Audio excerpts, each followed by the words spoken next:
Baik, Alhamdulillah Datuk Seri. Datuk Seri sihat Alhamdulillah. Alhamdulillah. Jauh perjalanan. Saya tengok tadi Datuk Seri, semua teruja nak berjumpa, bersua muka, berdepan. Apa suara daripada anak muda, sebentar lagi kita akan bersama-sama dengan mereka semua. Tapi sebenarnya kan Datuk Seri, saya dibisikkan ataupun dibagi tahu oleh pengerusi MARA yang mana semalam kita dapat tahu berita untuk melaksanakan Temu Anwar pada petang ini pada pukul 2.30 petang, dan hari ini kita realisasikan untuk jadikan ianya memang terbaik. Kita berikan tepukan kepada pihak urus setia daripada MARA sendiri dan juga semua yang bekerjasama untuk melaksanakan program ini. Jadi Datuk Seri tadi dah makan dah? Alhamdulillah, tadi Menteri Besar jamu makan. Alhamdulillah tak ajak kita.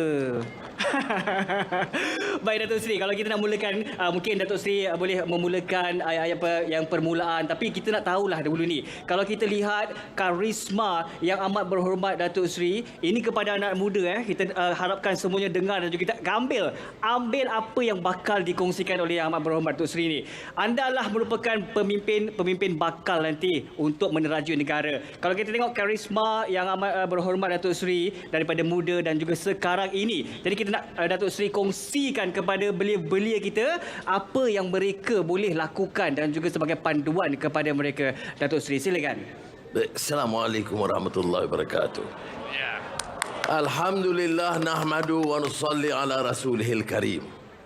Akmal, Saudara Menteri Besar Wan Sudi, Menteri Pendidikan Sri Fadlina, Timbalan Menteri Fauziah Saleh, pengurusi MARA dan TKSP, ramai yang hadir. Terima kasih banyak.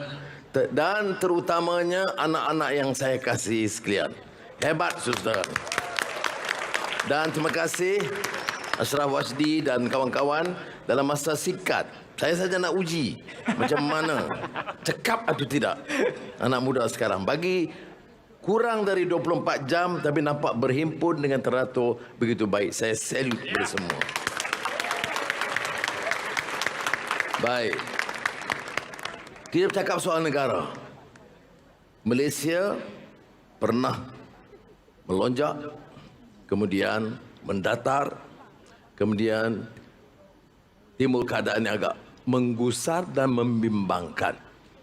Ekonomi malap, mutu pendidikan dipersoalkan, tambah pula dengan COVID, politik tidak stabil, dan keselesaan perhubungan antara kaum yang agak lumayan sekarang dihangatkan kerana dibangkitkan permasalahan.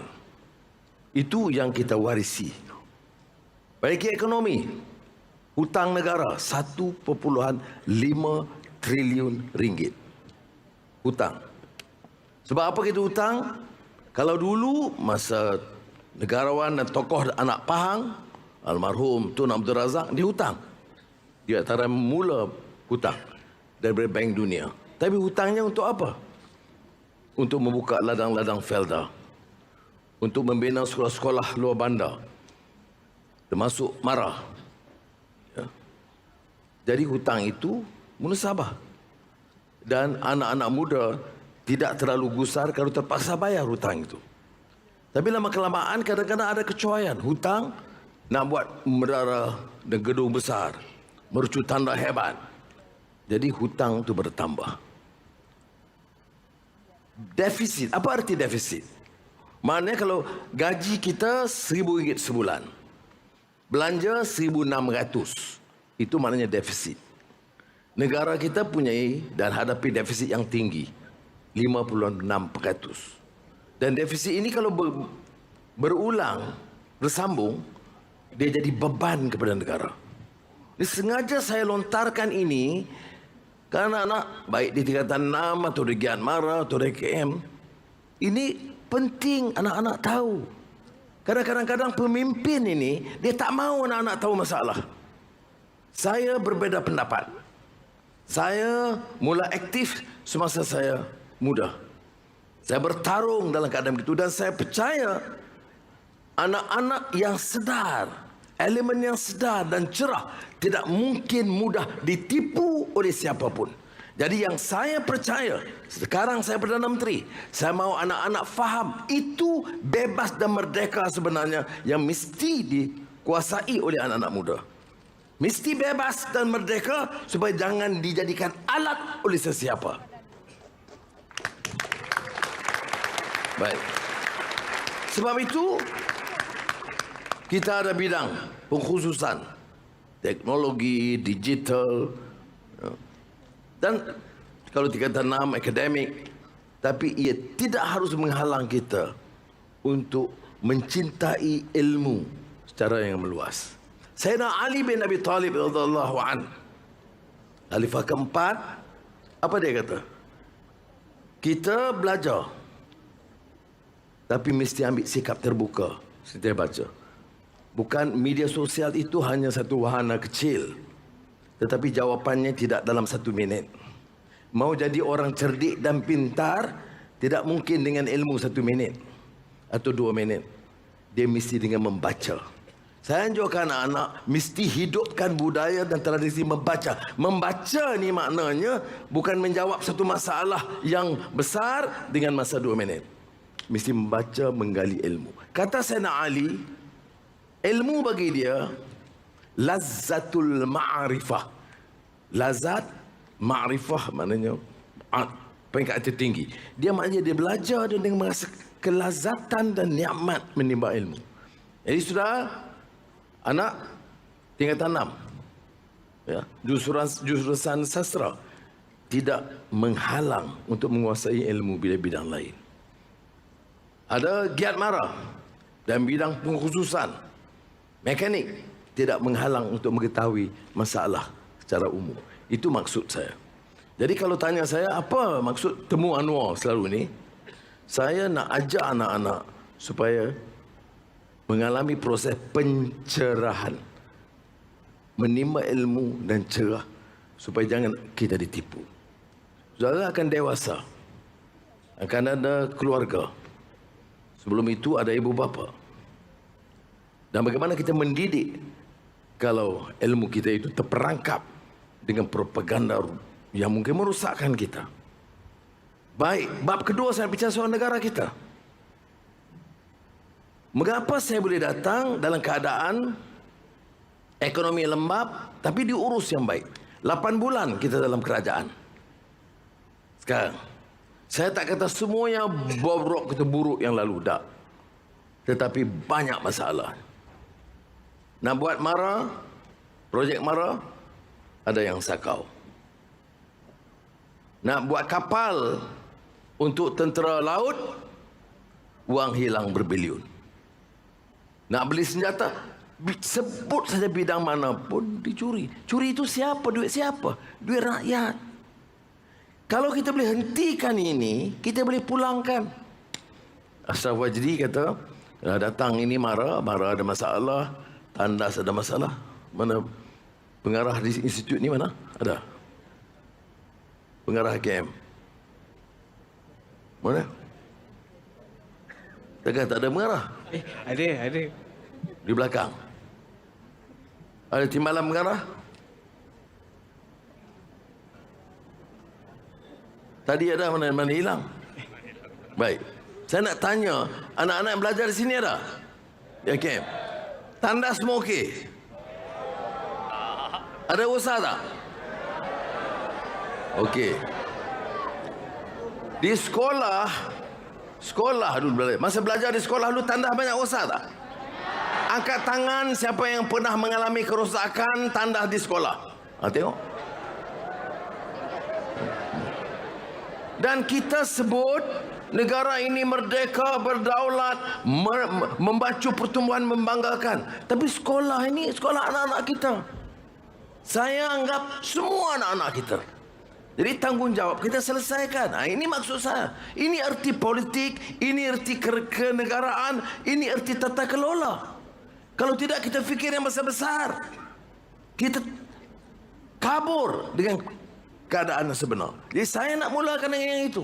Jadi saya tanya Fadlina, Menteri Pendidikan, semak keperluan semua tandas di sekolah di negara kita. Ada pembangkang kata Anwar ini Perdana Menteri tandas. Saya apa peduli? Ya, saya lebih peduli tentang anak-anak kita yang tidak dapat menggunakan tandas. Jadi termasuk juga klinik kesihatan. Klinik kesihatan yang rosak. Jadi untuk tahun ini kita ambil alih baru 8 bulan.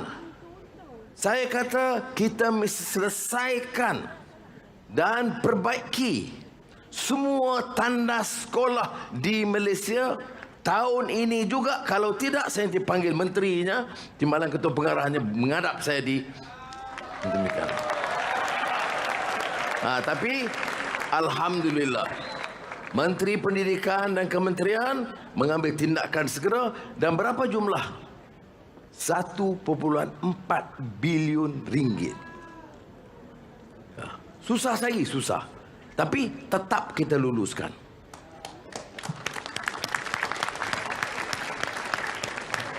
Tapi anak-anak patut tanya. Saya pergi ke sekolah menengah, satu sekolah menengah. Bila helikopter tu di padang sekolah, saya tanya pengetua, berapa tanah rosak? Dia kata 4. Berapa lama dah? Ada yang 5 tahun, ada yang 8 tahun. Tak munasabah bagi saya. Jadi apa masalah negara kita ini? Mengapa hal ini dibiarkan? Jadi aku tanya saya, tugas saya, ini juga tugas yang utama, yang menyentuh rakyat, keperluan asas anak-anak kita. Jadi alhamdulillah perkara ini dapat dibereskan. Saya pergi kawasan tentera. Ada sini anak polis, anak tentera? Angkat tangan. Okey. Kebanyakan merek polis, perumahan polis dan tentera itu keadaan daif, teruk. Betul tak? Jadi, saya luluskan segera. 200 juta untuk polis, 200 juta ringgit untuk tentera. Sementara. Untuk tahun ini, tahun depan kita tambah. Sebenarnya sebagai contoh. Kemudian, Fuziah ada. Menteri dulu, Allahyarham, Datuk Salahuddin. Baik, Salahuddin Ayub. Dia meninggal. Tapi dia ini betul-betul ada passion, komitmen untuk membantu rakyat miskin. Terutama mengurangkan tekanan dari segi kos sara hidup. Jadi dia buat projek rahmah. Menu rahmah, makan rahmah, ayam rahmah, telur. Pening saya dengar. Tetapi cadangan itu baik. Dijalankan di merata tempat. Jadi 2 hari yang lalu, hari pengguna, ratusan juta kita dah belanjakan. Dia kata untuk akhir tahun ini, untuk menambah projek menu rahmah dan kedai rahmah, kita buatkan tiap Dewan Undangan Negeri dan tambah lagi 50 juta ringgit untuk beban rakyat miskin. Jadi saya nak anak-anak faham, ya. Ini dia. Yang lain itu nak pacu pertumbuhan ekonomi kita akan buat. Alhamdulillah, kerana keadaan stabil, politik stabil, keadaan negara aman, ya, dan orang yakin dengan ekonomi madani yang kita umumkan, maka pelabur datang.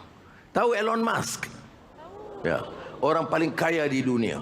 Semua negara cuba pujuk dia datang melabur. Bulan lalu dia bagi tahu dia nak bercakap dengan Perdana Menteri Malaysia.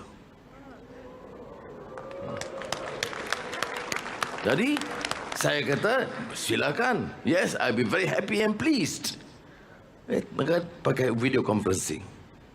Dia kata, saya bagi tahu, you are welcome to Malaysia, bla bla bla semua. Terus ada keputusan jadikan Cyberjaya Selangor ibu pejabat Tesla. Itu bulan lalu. Minggu lalu, pengurus dia bagi Asia datang jumpa saya. Dia dah beli bangunan besar di Cyberjaya. Dia sedang buat baik pulih, pengubah suaian, dan dia minta saya rasmikan akhir September atau awal Oktober pejabat Elon Musk Tesla di Cyberjaya. Saya bagi tahu satu syarat, saya nak Elon Musk datang dan rasmi bersama saya. Apa kesan dia bagi anak-anak? Mana yang di IKM, di Giat Mara, ada peluang pekerjaan yang lebih baik. Itu kerja saya dan kerja kawan-kawan saya. Kalau bawa pelabur-pelabur besar ini, peluang pekerjaan akan lebih baik. Tak malap macam ada sekarang. Geely, tahu tak Geely Proton? Dia dah beli Volvo, dia dah beli apa lagi? Beberapa syarikat kenderaan besar dunia. Dia 2 minggu yang lalu dia tulis surat kepada saya. Ya, Geely ini dia antara orang paling kaya dan syarikat automobil yang terbesar di dunia. Dia tulis surat, dia Prime Minister, saya dah setuju nak labur di Malaysia, di Tanjung Malim. Dan saya akan mulakan sekarang dengan kos permulaan 10 bilion ringgit. Apa relevansi dengan saudara? Iaitu boleh mengisi, beri peluang dan ruang bagi anak-anak bekerja. Itu penting saudara faham. Jadi kalau tanya saya apa artinya jawatan, apa artinya kerjasama kita, sekarang ini kita ada Pakatan Harapan, ada Barisan Nasional UMNO, ada GPS Sarawak dan Sabah. Kerana kita nak selamatkan negara kita. Pertama, jangan bagi orang curi wang negara. Kedua, urus negara dengan baik. Bawa pelabur masuk. Bagi pekerjaan yang baik kepada anak-anak kita. Itu tujuan saya dalam kerja ini. Tapi kita berdepan dengan masalah sekarang. Ibu bapa, saudara, anak-anak, kadang-kadang dia terheret. Kita fikir ini masa depan anak-anak. Dia duk fikir politik ini ada kaum nak telan kita. Ada Kristian nak ambil alih negeri ini. Cina nak kuasai negeri ini. Ni kalau kita lantik pemimpin yang bodoh, yang corrupt, orang lain boleh ambil kuasa. Tapi kalau kita ambil pemimpin yang bertanggungjawab, ada prinsip, jangan bimbang. Ya, jangan terbawa-bawa dengan propaganda ini, tidak menguntungkan kita. Jadi saya harap anak-anak faham ini, belajar dengan rajin. Saya nak jadikan Malaysia ini negara number 1 di Asia Tenggara. Dan dalam ekonomi badani, beri tempoh 5-6 tahun, kita nak jadi top 30 in the world. Peluang pekerjaan, kemudian kemutu pendidikan, latihan, TVET, kesihatan, prasarana, digital, biar cukup mantap untuk jadi negara ini negara hebat. Syaratnya biar aman. Politiknya biar stabil. Pimpinannya jelas pengarahannya. Hentikan amalan curi harta rakyat. Kena faham anak-anak. Bila saya sebut ini sebagai Perdana Menteri, kerana saya tahu maklumat yang berlaku sebelumnya. Dan saya perlu kerjasama, kefahaman anak-anak kita. Work hard. Save this country. Dan anak-anak muda patut faham mengapa saya bercakap soal menyelamatkan negara kita. Kerana negara kita mampu diangkat sebagai negara hebat. Dan saya bercita-cita dan saya percaya anak-anak bersama saya untuk sama-sama berusaha mengangkat martabat negara kita.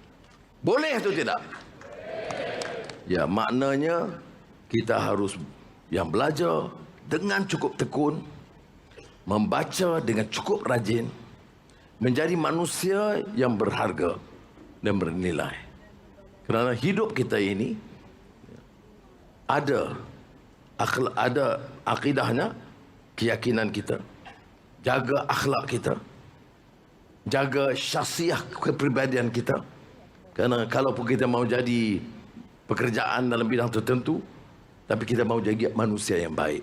Sebab tu kalau dasar pendidikan, kalau tanya termasuk dia marah, apa dia? Addabani Rabbi fa ahsana ta'dibi.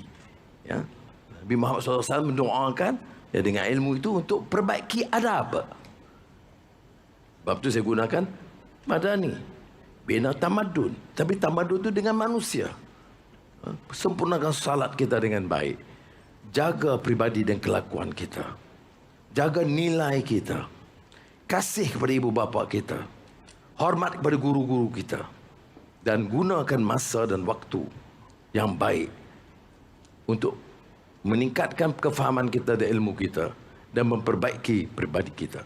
Tak apa dengan simpang siur orang nak bagi pandangan yang lain. Kita sabar. Kerana dalam Quran disebut, kadang-kadang orang celoteh-celoteh panjang ini, wa iza khatamahum jahilun qalu salama. Kadang-kadang kalau ada orang yang lempar-lemparkan, tengok muka dia memang orang jahil. Apa jawab kita? Kita marah sama? Tak boleh. Dia maki kita, caci kita, cerca kita. Saya Perdana Menteri, kena maki cerca hari-hari. Saya jawab macam itu juga, saya lawan maki, tak boleh. Kerana saya turun kategori seperti itu. Jadi apa yang Quran sebut? Qalu, katakanlah salama. Selamatlah kamu, biar aku nak tumpu kerja aku, nak selamatkan negara ini, nak bangunkan negara ini. Terima kasih. Baik, itu dia perkongsian yang memang sangat-sangat padu dan juga padat untuk kita semua memberikan inspirasi kepada anak-anak muda, terutamanya anda semua yang bakal menjadi pemimpin negara kita suatu hari nanti. Aku tengah sembang, kamu tuanglah kopi. Saya dah tuang air kosong. Dia tunggu saya datang tuang tu dia. Saya dah tuangkan air kosong ni, Datuk Seri. Okay, terima kasih Datuk Seri. Alhamdulillah. Datuk Seri nak susu? Ya, selamat dah. Madu? Madu ke susu, Datuk Seri? Dua-dua susu. Dua-dua, baik. Okey, saya tuangkan ya. Bismillahirrahmanirrahim. Cukup? Okey. Baik, madu pula ya, Datuk Seri. Baik, okey Datuk Seri. Kalau Datuk Seri ada cakap. Madu. Di tangan kananmu. Amboi. Racun di tangan kirimu. Okey, cukup. Bismillahirrahmanirrahim. Okey, Datuk Seri rasa dulu tengok. Okey tak? Okey dah, cukup. Okey, baik. Okey, tadi Datuk Seri ada kongsikan berkenaan kalau kita sebenarnya untuk jadi pemimpin yang melihat bukan sekadar jauh untuk membangunkan negara, tapi daripada sekecil-kecil perkara, melihat bagaimana infrastruktur, tandas, itu semua yang memberikan kegembiraan sebenarnya kepada rakyat. Dan apa yang paling penting adalah rakyat perlu diutamakan ketika ini. Inilah dia pemimpin yang kita ada sekarang ini. Semoga kita dapat teruskan dan juga kita berikan sokongan yang terbaik kepada Yang Amat Berhormat Datuk Seri Perdana Menteri kita. InsyaAllah. InsyaAllah dengan adanya semua perhatian itu, kita semua akan sejahtera. Baik Datuk Seri. Alhamdulillah. Okey Datuk Seri. Manis. Ngam-ngam. Gamsoi. Datuk Seri, kalau ikutkan minggu lepas Datuk Seri, kita bangga dengan anak muda kita yang telah pun memenangi pingat emas. 2 pingat emas dalam TVET di ASEAN Skill Competition Singapura. Itu antara pencapaian dan juga semangat anak-anak muda kita. Datuk Seri ada sentuh tentang TVET dan juga dalam ekonomi madani. Ada juga menyentuh tentang TVET dalam perkara 80 dan juga 81. Sekarang ini pun kita berada di Kolej TVET, Kolej Kemahiran Tinggi Mara Kuantan. Dan tadi kita punya pengarah dah pun bersama-sama, Cik Khairul, Insinyur Khairul. Itu dia. Tadi dia kena interview Datuk Seri. Oh. Datuk Seri tadi interview TV1. Tak dapat sama-sama kita. Sekarang dah masuk dah kat sini. Baik, jadi Datuk Seri, kalau kita melihat TVET. Tadi saya tanya, tandas ada yang rosak, jadi kita repair cepat. Saya nanti bagi peruntukan khas untuk repair semua kerusakan yang di sini ada. Dan ini juga terpakai di mana-mana bawah Mara. Ada apa lagi, Giat Mara, IKM, TVET yang mana ada di bawah Mara di Pahang. Inilah Pahang dulu. Ya, nanti kita peruntukkan untuk Pahang saja, kemudahan-kemudahan ini kita belanja 5 juta ringgit. Wow, itu dia. Terima kasih. Seluruh Pahang nanti besar. Tak cukup tanya minta besar. Tak cukup, kita boleh minta lagi insya-Allah. Baik, Datuk Seri. Jadi kalau tadi kita menyentuh tentang TVET, mungkin sekarang ini aspirasi kerajaan dan juga nasional kita ni untuk membangunkan atau memperkasakan lebih lagi agar TVET ini menjadi seperti mana yang dimaklumkan, TVET perlu menjadi pilihan utama Dan ketika ini apa lagi yang boleh kita berikan kepada pelajar-pelajar ataupun anak-anak muda, anak-anak belia kita tentang TVET ni, Dato' Sri? Baik, saya sebut tadi Elon Musk, Geely sebagai contoh ya. Aramco, syarikat Arab Saudi terbesar, oil and gas, dia setuju jadikan Malaysia sebagai base untuk rantau. Jadi besar sekarang. TVET berikan pendidikan asas yang penting. Tapi Elon Musk kata kita kena ada satu lagi niche tinggi daripada itu, latihan tambahan. Geely beritahu saya yang sama. Kalau kita tengok pengalaman Jerman, dia lebih tumpukan dalam bidang teknikal termasuk TVET. Maknanya orang yang lalui training macam Giat Mara, IKM, TVET ini, kalau latihan itu diperbaiki, ada bidang pengkhususan yang baik, maka pendapatan dia itu lebih baik daripada pendapatan orang yang lulus universiti. Sekarang ni TVET 95-98% mendapat pekerjaan. Tapi gajinya RM2,000 ke bawah. Umumnya. Saya tidak puas hati. Kerana target kita lulusan TVET dan institut kemahiran seperti IKM, Giat Mara ni sepatutnya mencecah lebih daripada RM2,500 sehingga RM3,000.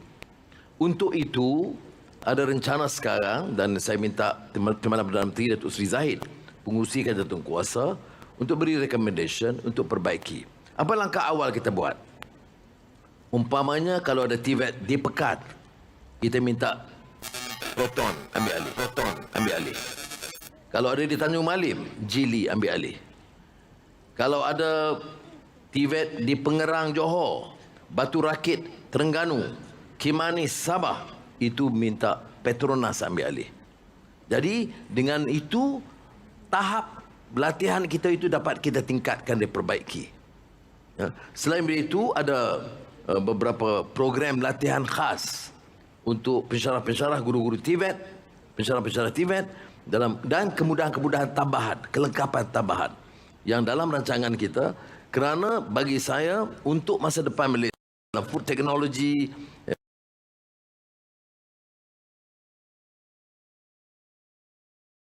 EV, electric vehicle, ini semua memerlukan tahap latihan teknikal yang lebih baik. Saya tidak mengatakan pendidikan ilmiah yang dilakukan di tingkatan 6 atau universiti itu tidak penting. Tidak. Masih terlalu penting untuk negara. Tetapi kita juga harus alih perhatian kita daripada purely academic kepada bidang pengkhususan termasuk vocational TVET ini, supaya bukan saja dapat latihan tapi upah atau gaji itu lebih tinggi. Jadi target kita dalam 1-2 tahun ini, lulusan anak-anak kita bidang vocational TVET ini harus mencecah sekurang-kurangnya RM2,500 hingga RM3,000.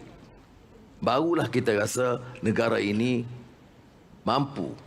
Jadi cara pendekatannya ialah Kementerian Pendidikan Tinggi, MARA, semua ini kita selaraskan dan lihat apa langkah yang perlu untuk tingkatkan. Jadi anak-anak ni umpamanya masa depan itu bagi, kalau pendapat saya, lebih baik, lebih cerah daripada yang ada sekarang. InsyaAllah. Baik, tadi insyaAllah apa yang dikatakan itu insyaAllah akan direalisasikan. Baik, Dato' Seri. Dan ini saya is proven. Ini bukan teori. Betul. Di Jerman kalau tengok orang lulusan TVET dan technical training itu, betul, upah itu jauh tinggi. Tak seperti kita. Puluhan tahun dia mendatar. Naik 1,800, naik 2,000. Tetapi kalau ada fokus dasar dan latihan yang kita perbaiki sedikit, insya-Allah ya, lulusan TVET, lulusan AKM, Giat Mara ini, selain daripada pekerja-pekerja sendiri yang mereka lakukan, itu harus mencapai satu tahap yang lebih tinggi seperti mana cukup berhasil di Jerman dan kini dicatat di Taiwan. Jadi insya-Allah Malaysia will be next. Baik, insya-Allah kita akan capai ke tahap itu suatu hari nanti. Tiada yang mustahil. Baik Datuk Seri, kita nak membuka ruang sebenarnya kepada anak-anak muda pula menyuarakan soalan mereka, bertanyakan terus kepada Yang Amat Berhormat Datuk Seri. Boleh Datuk Seri? Boleh, sila. Baik, jadi kita open to the floor. Kita serahkan kepada anak-anak kita, para belia sekalian, untuk bertanyakan soalan secara langsung kepada Yang Amat Berhormat Datuk Seri, dan juga Yang Amat Berhormat Datuk Seri akan menjawab secara terus. Jadi kita akan membuka peluang dahulu kepada anda. Boleh angkat tangan, kemudian bagi tahu nama, dari mana, dan juga teruskan dengan soalan anda. Kita buka soalan yang pertama, silakan. Yang Amat Berhormat Akmal, kita bagi laluan sebab ramai sebenarnya, kita dimaklumkan, kita bagi dua kalau boleh untuk sama berganding. Okey, adik Daripada Zaid, seorang lagi. Okey, kita bagi. Okey, silakan soalan pertama. Assalamualaikum warahmatullahi wabarakatuh. Saya Said Farsha dari Kolej Tingkatan 6 SMK Astana.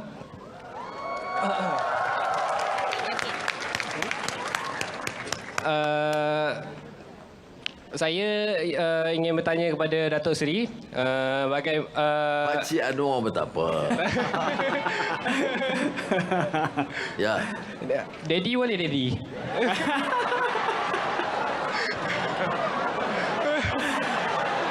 Okey. Teruskan. Soalan. Teruskan, hebat Zaid. Saya ingin bertanyakan tentang accessibility dalam sumber pelajaran. Terutamanya dalam internet. Seperti yang kita tahu, pembelajaran di sekolah seiring kemajuannya seiring dengan teknologi. So Internet access lah. Internet access. Connectivity, yes. Ya. Jadi kami di sekolah Sekolah mana sekali lagi? SNK Astana. Alright. Okey, kadang-kadang kalau nak buat assignment ke apa, perlu pergi ke blok-blok pembelajaran sebab Blok lelaki ke blok perempuan? blok pembelajaran, bukan blok asrama. Kiranya capaian internet tu tak sampai ke blok asrama. Yeah. Jadi kami ingin bertanya kepada Datuk Seri, bagaimana kerajaan ingin mencari inisiatif supaya dapat menyelesaikan masalah ini. Baik. Terima kasih. Baik. Okey, soalan satu. Alright. Yang soalan dua, silakan. Kita tengok. Okey, daripada sana tuan. Okey, itu dia soalan yang kedua daripada Cik Adik Manis kita. Silakan. Selamat petang kepada Datuk Seri. Nama saya Tang Chuyan dari College Pride University Astana. Di sini bolehkan saya bertanya soalan kepada Datuk Seri? Silakan, teruskan. Soalan saya ialah bagaimanakah peranan media sosial dalam mempengaruhi politik semasa dan bagaimana kami sebagai generasi muda dapat membenarkan dengan lebih baik. Baik. Itu Okey, dia. soalan pertama tadi tentang Internet. internet access, ya. Ya, betul. Memang betul ada masalah sekarang, ya. Dan sebab itu saya sebut tadi Elon Musk. Satu, rencana jangka panjang ada DNB, ada 5G. Itu rencana jangka panjang. Sebelum akhir tahun ini, kerajaan mensasarkan 80% akses. Tetapi saya tidak yakin sebab mungkin tak termasuk ke Sungai Lembing. Ataupun di Lipis ataupun di Manik Urai. Jadi sebab itu ada kaitan dengan Elon Musk. Starlink. Elon Musk ada 3. Tesla, electric vehicle.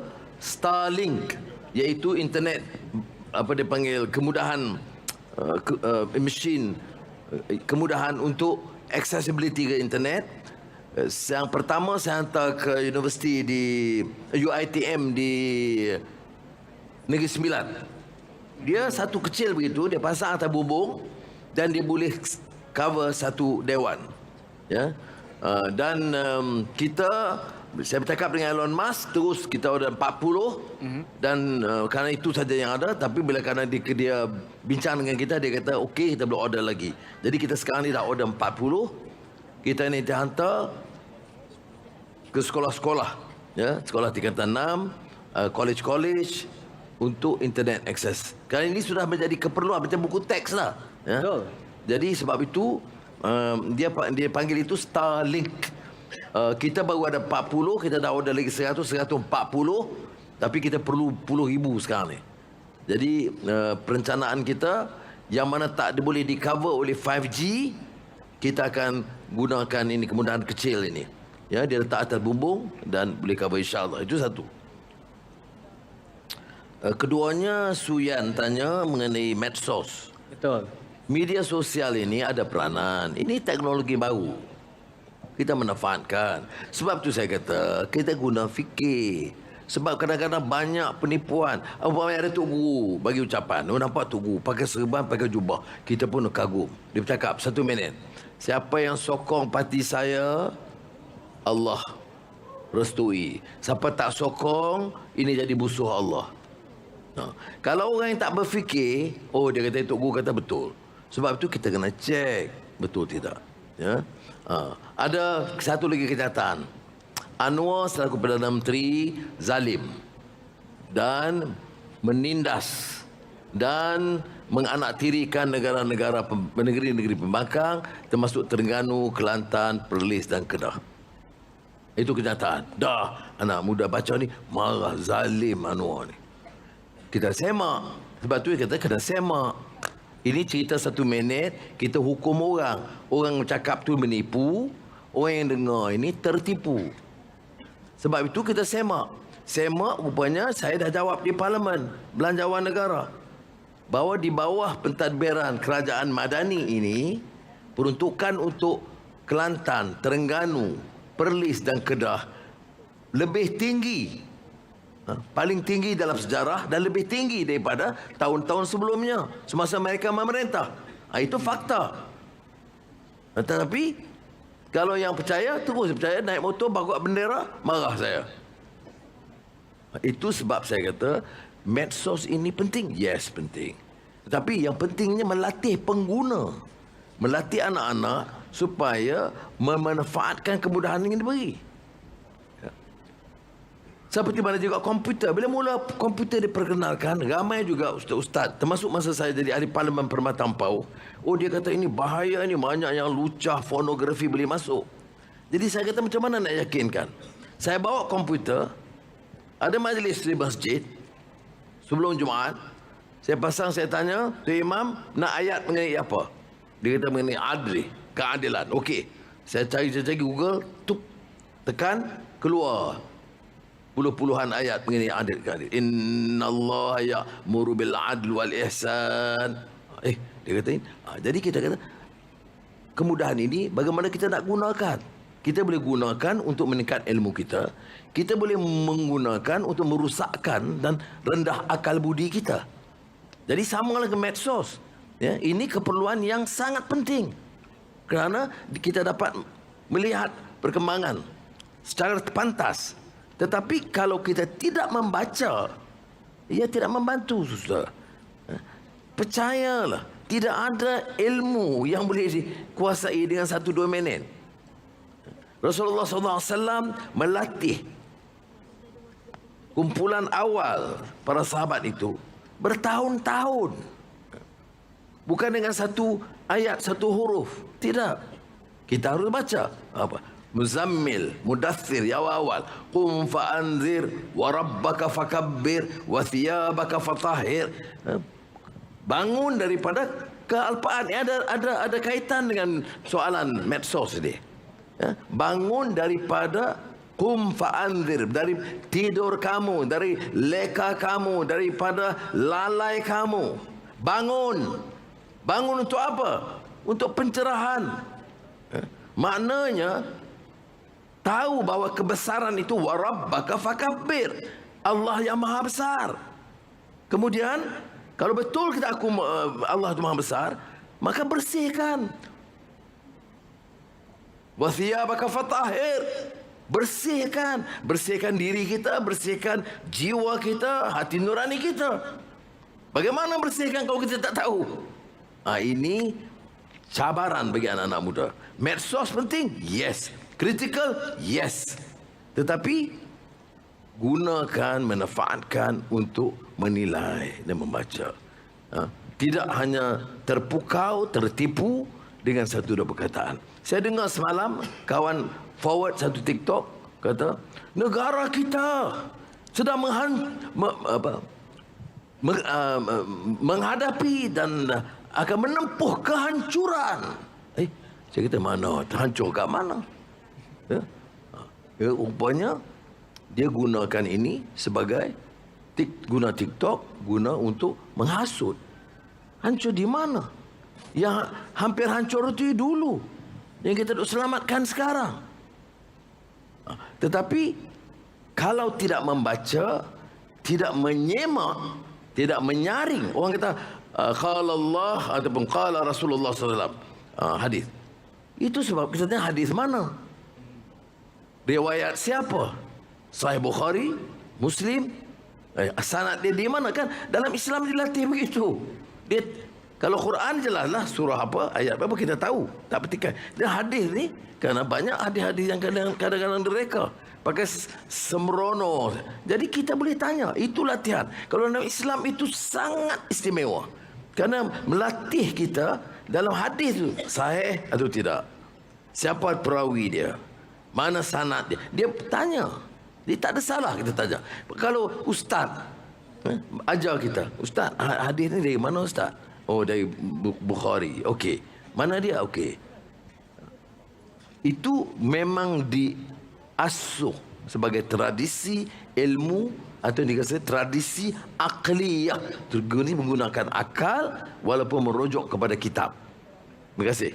Baik, itu dia. Kalau kita sebenarnya terima satu-satu berita, terutama sekali dalam media sosial, jangan terus percaya, jangan terus mengiyakan. Kita kena nilai dahulu dan juga dengan ilmu yang kita ada, itu yang perlu kita lakukan. Anak-anak muda sekalian, inilah ya yang perlu anda, kita semua nilaikan mana yang baik dan juga mana yang boleh kita percayai dan juga kita sebarkan. Kerana media sosial, satu platform yang sangat cepat dan juga pantas untuk sampai. Jadi kita gunakan sebaik mungkin. Betul tak, Dr. Sri?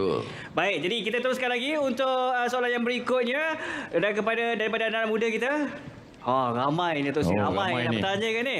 Okey, Hafiz, nampak kat tanah Hafiz, silakan. Petugas kita. Nampaknya dia memilih si gadis manis lagi. Silakan. Assalamualaikum dan selamat sejahtera. Waalaikumsalam. Yang berhormat Datuk Seri Anwar Ibrahim, Perdana Menteri Malaysia. Okey, nama saya Lida Banda binti Rozman dari Kolej Politek Cemara, Kuantan. So, saya ingin mengajukan satu pernyataan kepada Yang Berhormat Datuk Seri. Dalam situasi ekonomi kini, pemain industri menghadapi banyak cabaran dalam perniagaan. So, dalam masa yang sama, graduan dari instansi pendidikan juga perlu diberikan peluang dalam sektor pekerjaan. So, maksud saya kat sini, ekonomi kita akan meningkat. So, adakah peluang pekerjaan semakin luas? Apakah strategi kerajaan untuk mengembangi situasi ini? Terima kasih. Okey, kita bagi satu lagi Akmal untuk dua soalan. Soalan yang kedua, kita kumpulkan dua soalan. Ya, di mana Hafiz? Okey, silakan. Assalamualaikum Datuk Seri, saya Amirul, student Giat Mara Kuantan. Okey, saya ada satu je soalan hari ini. Soalan saya, adakah graduan TVET seperti kami bakal bergelar graduan, betul? Adakah graduan TVET berpeluang untuk mendapat tajaan pengajian ke luar negara walaupun tanpa transkrip seperti pelajar akademik? Itu saja. Okey, Akmal, kita Baik, bagi. itu dia. Dua soalan, Datuk Seri. Saya rasa tadi pun Datuk Seri kongsikan dengan Elon Musk, Tesla. Mungkin juga ada perancangan lain yang boleh kita berikan peluang pekerjaan kepada anak muda kita, belia-belia kita ni, Datuk Seri. Dia peluang pekerjaan ni ada kaitan dengan kegiatan ekonomi. Baik. Kalau pelaburan bertambah, industri bertambah, kilang expand, umpamanya. Saya panggil syarikat-syarikat Jepun yang ada di Malaysia. Bincang dengan mereka, bagi kemudahan dia nak, insentif yang perlu, kemudian dari 10-15 syarikat besar Jepun yang memang sedia ada, bersetuju untuk kembangkan mulai tahun ini 28 bilion ringgit ya, program expansion industri mereka. Sebab apa saya perlukan ini? Sebab saya nak anak-anak yang lulusan TVET, lulusan universiti, lulusan college, lulusan Giat Mara mendapat peluang pekerjaan. Ya. Jadi kalau tanya saya, apa dia angka-angka pertumbuhan ekonomi. Kalau suku tahu pertama, pertumbuhan negara Malaysia di antara paling tinggi di ASEAN. Lebih tinggi dari negara China, Vietnam, Singapura dan Indonesia. Inflasi kita menurun. Walaupun ada beberapa barang keperluan masih tinggi. Sebab itu kita tekankan rahmah. Kadar pengangguran turun. Baik. Tapi masih ada yang menganggur. Sebab itu angka-angka ni jangan mengelirukan. Ya. Dia pengangguran kata 3% begitulah. Tak ingat saya 3% lebih kurang. Tapi bagi yang menganggur itu dia tak kira angka. Dia ada masalah tanggungjawab kepada keluarga. Jadi kita kena cari jalan menyelesaikan. Tapi angka-angka ini meyakinkan. Dan sekarang bila pelaburan datang dengan begitu menagih. Ya, saya sebut dari China, Geely, dari Arab Saudi, dari Amerika, itu dah mula memberi perhatian kepada Malaysia. Ya, ini akan memberi peluang pekerjaan. Kalau tanya saya, peluang pekerjaan bagi anak-anak muda yang sekarang sedang melalui latihan, itu lebih meyakinkan. Tujuan saya sekarang nak meningkatkan keupayaan dia supaya gaji lebih baik daripada dulu. Itu matlamat kita dalam kerajaan. Baik. Yang kedua soal yang disebut cabaran industri. Kita bagi pendekanan sekarang lain, ya, teknologi makanan yang disebut food security, tapi dalam bidang teknologi makanan. Dan saya umpamanya bulan lalu di Kedah kita sediakan 3 bilion ringgit prasarana untuk pesawah padi. Kerana pesawah padi itu di kalangan yang miskin. Ada tak ibu bapa yang jadi pesawah di sini? Ada angkat tangan? Tak ramai Bang sawah tak ramai. Oh, tak kurang ya. Baik. Jadi dan ramai yang miskin. Jadi saya luluskan 3,000 juta ringgit. Mengapa? Kerana kita nak tingkatkan pendapatan dia. 5 musim 2 tahun. Sekarang 1 musim 1 tahun. Kita nak 5 musim 2 tahun. Jadi pendapatan dia akan melonjak naik. Itu di antara langkah-langkah teknologi, ya, bukan saja industri dalam arti kata terbatas. Soalan kedua, Mirul kiat marah. Soal TVET. Saya katakan keutamaan sekarang di TVET. Dan menurut Geely, dia nak ambil 300 lulusan kejuruteraan universiti dan lulusan TVET yang dibawa ke universiti Geely di negara China untuk dilatih tambahan. Dan kita tidak menghalang sama sekali. Dan kita iktiraf kelulusan TVET itu, dan tak benar kalau kata kita tak iktiraf. Tetapi kategorinya ikut TVET. Jadi kalau ada keperluan, umpamanya tajaan dalam bidang tertentu yang tidak ada keupayaan dalam negara, kalau dilatih di luar negara, negara China ataupun di Arab atau di Amerika atau Europe, saya tidak ada masalah, kita boleh hantar. Nanti Ashraf Wajdi akan mula program itu di kalangan yang di bawah pengendalian MARA, kita akan cuba hantar. Ya. Tetapi kalau pekat sekarang, kita tak fikir terlalu mendesak kerana kita nak bawa kemahiran dan kepakaran itu melatih jumlah yang lebih ramai. Terima kasih. Baik, itu dia. Dan kita pasti dan kita lihat untuk peluang melanjutkan pengajian bagi graduan TVET ini sangat luas ketika ini dalam dan juga ke peringkat luar negara. Dan Datuk Seri, kalau kita lihat sebenarnya daripada food track ataupun daripada graduan-graduan TVET sendiri, ramai yang dah pun sama belajar ke luar negara dan juga kembali semula menyumbang kepada pembangunan ekonomi negara kita.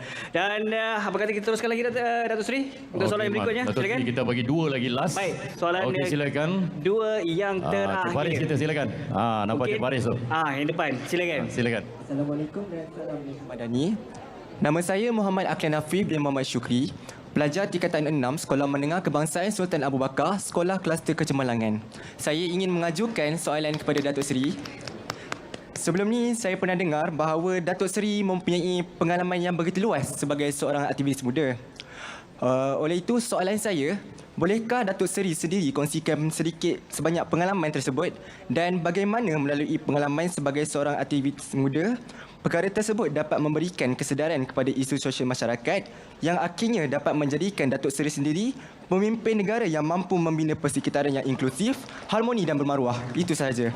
Okey. Cik Faris, satu lagi Cik Faris, silakan. Oh, di belakang silakan. Okey, sila.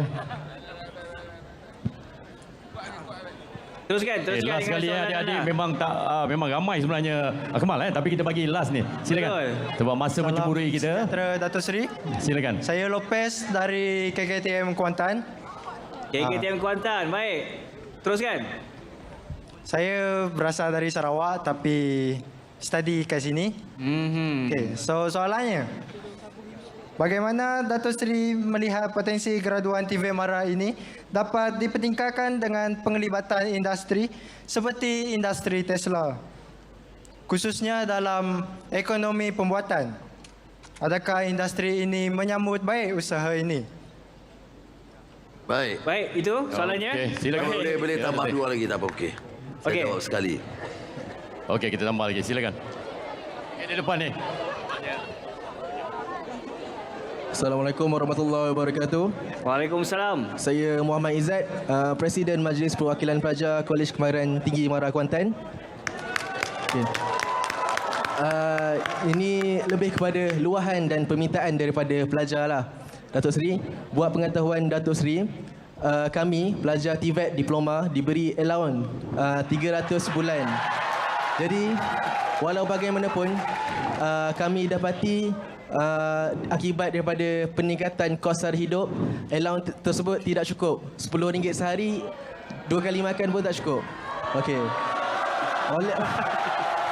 Oleh sebab itu, saya mewakili suara pelajar-pelajar ingin meminta jasa baik dan budi bicara daripada Datuk Seri untuk mengkaji semula allowance tersebut.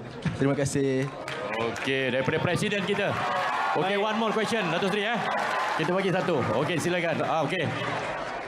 Okeylah, insya-Allah banyak persoalan-persoalan akan terukai. Silakan. Assalamualaikum warahmatullahi wabarakatuh. Nama saya Wan Muhammad Ikhlas Ilyas daripada Kolej Politek MARA Kuantan. Ilyas. Saya ikhlas Datuk Seri. Ikhlas. Saya mengidolakan Datuk Seri daripada usia saya di bangku sekolah rendah lagi. Dan saya sangat meminati Datuk Seri. Soalan saya kepada Datuk Seri, Fahmi Reza merupakan salah seorang aktivis politik yang tersohor di Malaysia. Beliau telah membuat jelajah dari negeri ke negeri semasa musim pilihan raya umum yang lepas. Beliau telah menjelajah ke beberapa IPTA dan IPTS di seluruh Malaysia. Namun sambutan daripada pihak IPTA dan IPTS terhadap beliau sangatlah tidak memerasakan. Beliau juga telah dihalau daripada IPTA dan IPTS di seluruh Malaysia.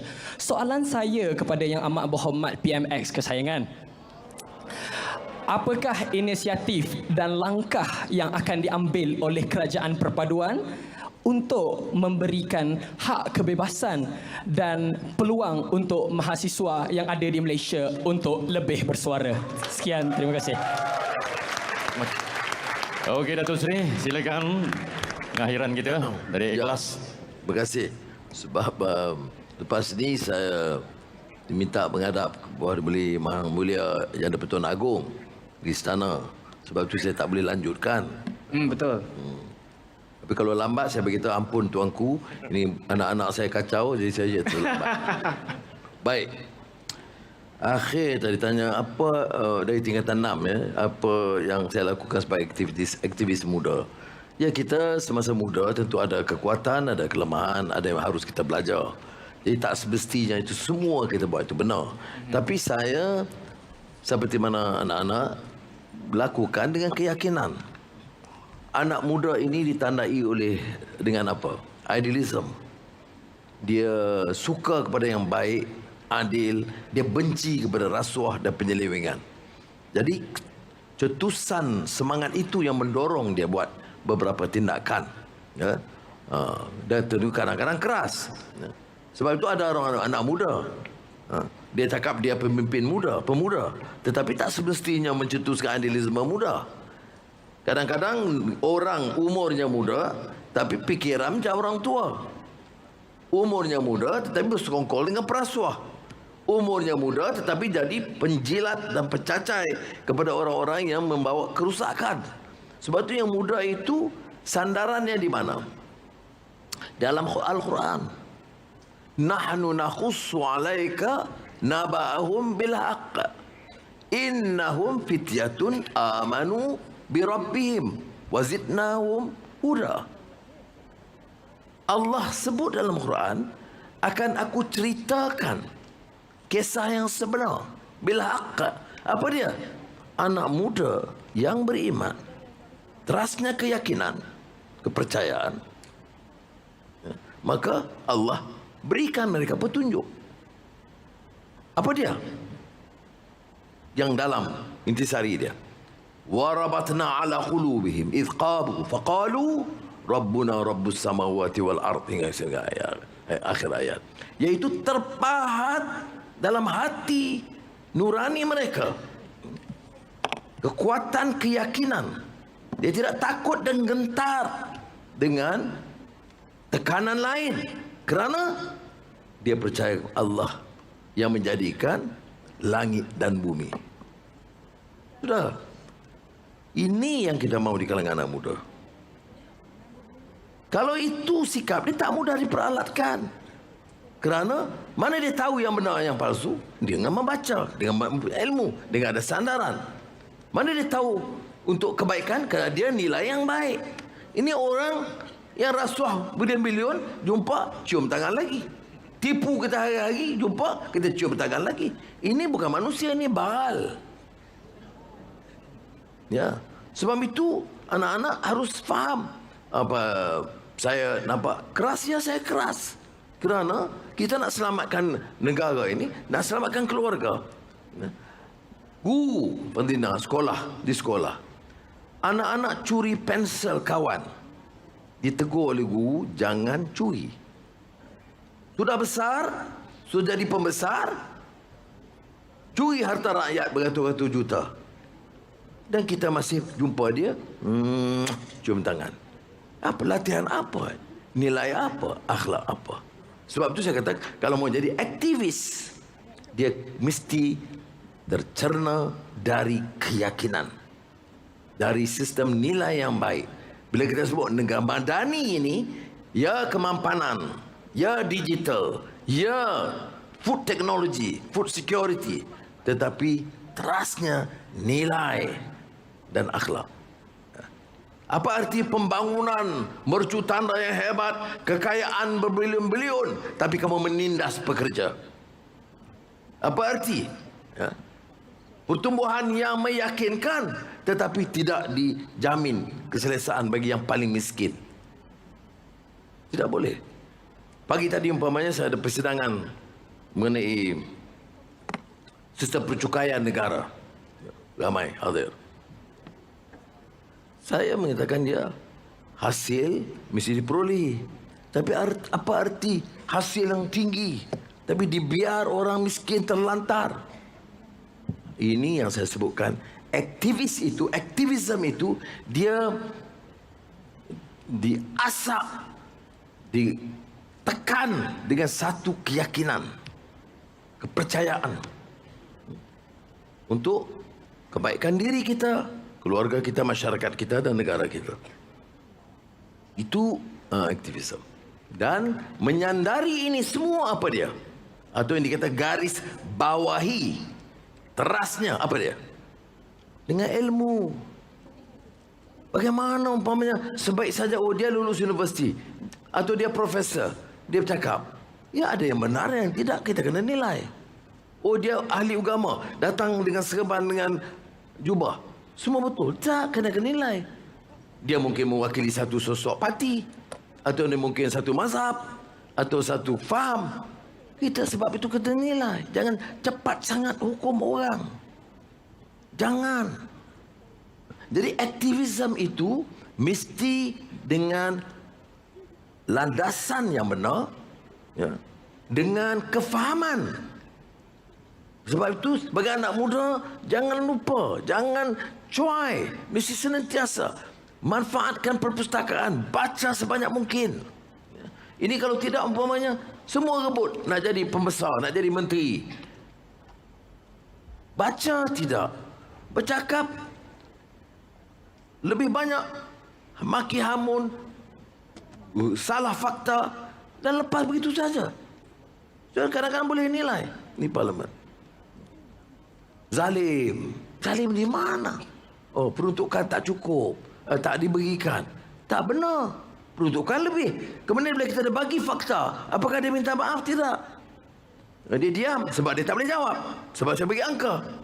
Dia pergi ke kampung, zalim. Tidak ada keikhlasan. Tapi tunggang agama.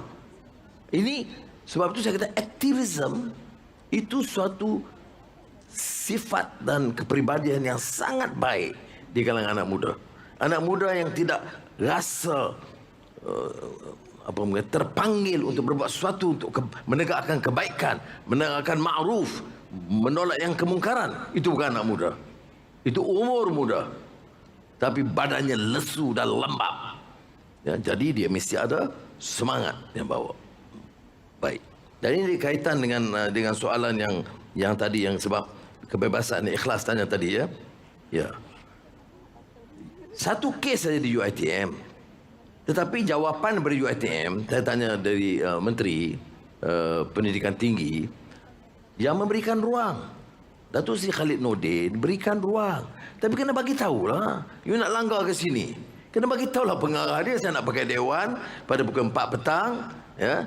Kalau dewan tidak pakai itu tidak, nak bagi maklum. Dia tak boleh langgar. Lah macam masuk rumah saya, demi kebebasan, saya nak bersyarah di rumah Anwar. Minta kebenaran dulu dong, tak bisa begitu. Itu saja minta. Tapi apakah saya pertahan kebebasan? Yes. Ya. Sebab itu baru-baru ini bila serang menyerang, Rafizi dia cabar. Okey, mari kita dialog. Mari kita bahas. Tak ada pula. Saya boleh bahas tapi dengan syarat. Syarat banyak-banyak. Ya. Asalkan jangan maki hamun, jangan fitnah, itu cukuplah. Sebab itu kalau saya tak ada masalah. Dalam politik biar orang nilai, kita bahas. Orang kata Madani ini melanggar prinsip Islam, tadi disebut di parlimen. Kita boleh bahas. Tapi untuk menghukum sewenang-wenang tidak boleh. Umpamanya baik, kalau nak dibawa sama Giat Mara ke IKM ke apa tak kira. Tapi sekali tahu orang itu bawa menghasut permusuhan antara kaum, saya akan beritahu pengarah tak payah. Tak perlu. Apa nak jadikan anak-anak kita ni? Ya?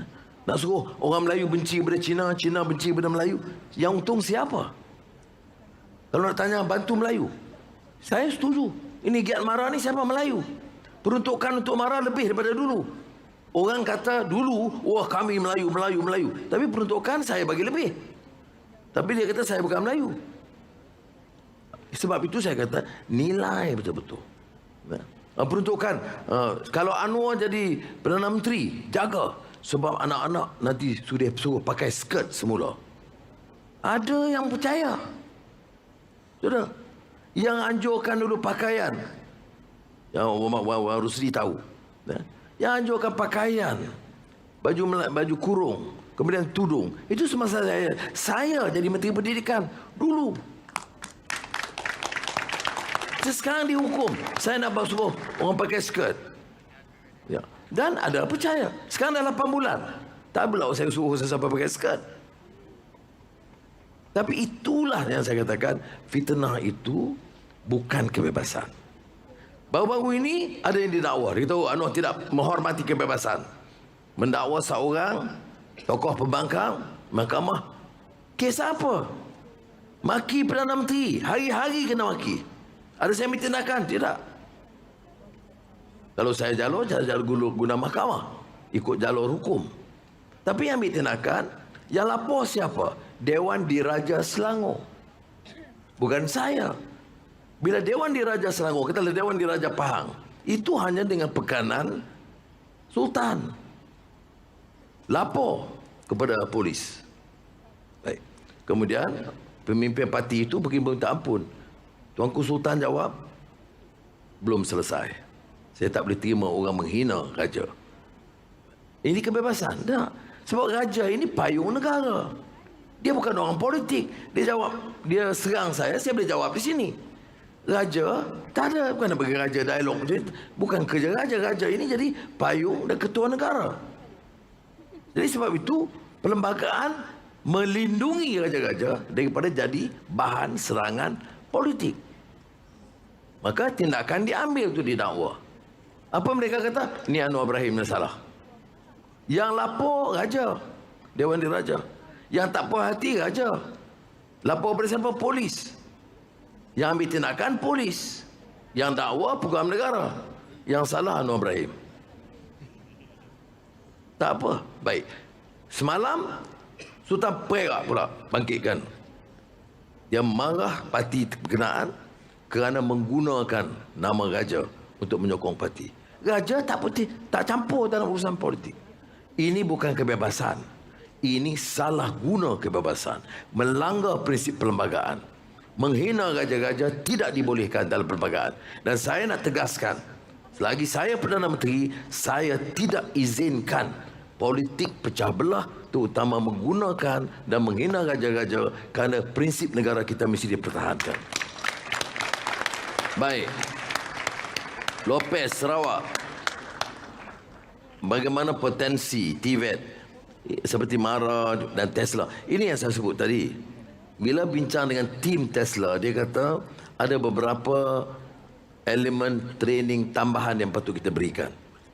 Jadi nanti Pengerusi Mara, Menteri Pendidikan, Menteri Pendidikan Tinggi akan teliti ini semua dengan mana-mana agensi supaya dapat memenuhi keperluan syarikat-syarikat berkenaan, supaya tidak ada mismatch di antara latihan dengan keperluan industri. Dan itu juga sebabnya mengapa saya minta beberapa industri terus bekerjasama dengan TVET yang ada. Aizat. Nak repair tandas lagi. Baru ni saya lulus RM300 untuk pejabat awam, RM100 untuk semua rakyat, jadi RM400. Yang pencen bagi RM200 lagi. Yang tak veteran tentera yang tak berpencen, saya bagi RM200, tambah RM100 jadi RM300. Pelan-pelan lah. InsyaAllah, kalau keadaan ekonomi kita lebih baik dan saya selesaikan perkara ini, noktah kemiskinan. Saya nak noktahkan kemiskinan Tegar tahun ini. Ada 130,000 keluarga paling miskin di negara ini. Miskin maknanya apa? Bukan tak ada RM10 sehari. Ya, yang tak ada susu nak beli untuk anak dia. Yang tak ada wang untuk beli uniform untuk anak-anak pergi ke sekolah. Dan saya tak mahu rasa senang sebagai Perdana Menteri bila hal ini berlaku. Oleh demikian, saya kata tahun ini semua kementerian, semua jabatan mesti bekerja selesaikan menoktahkan kemiskinan Tegar di Malaysia. Dan saya ingat ini rekod yang kita capai tahun ini, insya-Allah. Baik, itu dia. Terima kasih. Tambah lagi. Selesai, cukup. Selesai, cukup. Itulah masa yang kita ada setakat ini saja. Nampaknya kita terpaksa berakhir di sini kerana yang amat berhormat ada appointment seterusnya bersama dengan Sultan. Jadi kita ucapkan terima kasih kepada anda semua. Soalan-soalan yang diberikan, kita harapkan apa yang diberikan soalan itu dan juga dijawab secara terus oleh Yang Amat Berhormat Datuk Seri memberikan satu kepuasan dan juga jawapan. Jadi kita sekali lagi ucapkan terima kasih kepada Yang Amat Berhormat Datuk Seri Anwar Ibrahim, Perdana Menteri Malaysia. Kita berikan tepukan yang paling gemuruh. Adik-adik sekalian.